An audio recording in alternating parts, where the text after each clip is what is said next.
My name is Tanmai and this is a video recording of my presentation for my first project in the course Cloud Computing CSE 546 AWS Basics. So on the left hand side I have my code open as well as my terminal where I'll be showing the output of the code while it's running, and on the right hand side I have my AWS console management console open with three tabs, one for EC2, one for S3 and one for SQS.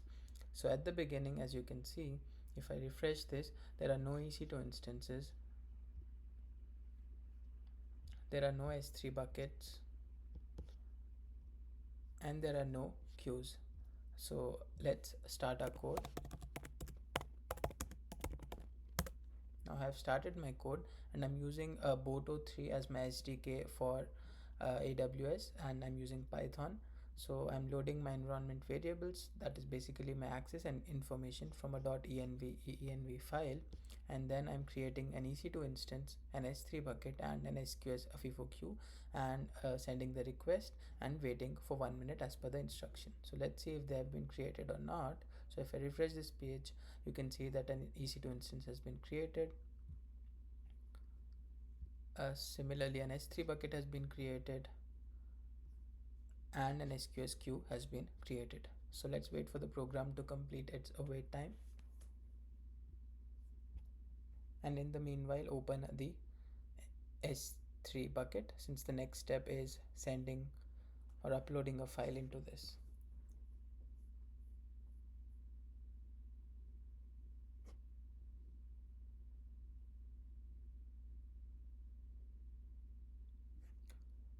So now I'm listing the EC2 instances, the S3 buckets and the SQS queues, and then creating an empty file and uploading it to the S3 bucket. So if I refresh this, you can see that an empty file has been created and uploaded to the S3 bucket. After that, I'm sending a test message to the SQS queue and I'm printing the number of messages in the queue. It's 1. Then I'm pulling the message from my SQS queue and displaying its contents. It's a test message. The body says this is a test message. After that, I'm again printing the number of messages in the queue after pulling, and it says 1, but it's actually 0, because the delay is not enough, because we're not waiting, so it takes some time to update. After that, I'm deleting all my EC2 instances, S3 buckets and SQS queues in the current region. So let's wait for that to execute and then we'll refresh and see if those have been deleted or not. So you can see that the termination has been initiated for all of the EC2 instances and they're terminating one by one.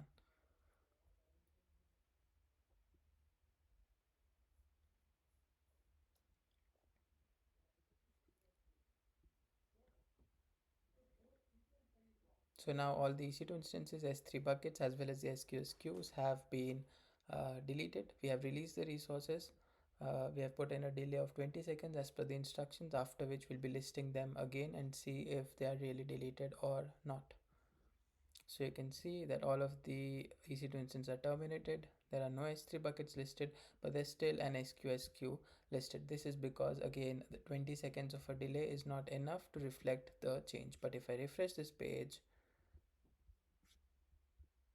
you can see that there are no queues, which means it has been deleted. Similarly, if I refresh the S3 bucket, the bucket can't be found because it has been deleted. If I go to the buckets page, there are no buckets. Similarly, for EC2 instances, if I refresh it, there are no running instances found. So our program is executing as it was intended to, and yeah, thank you.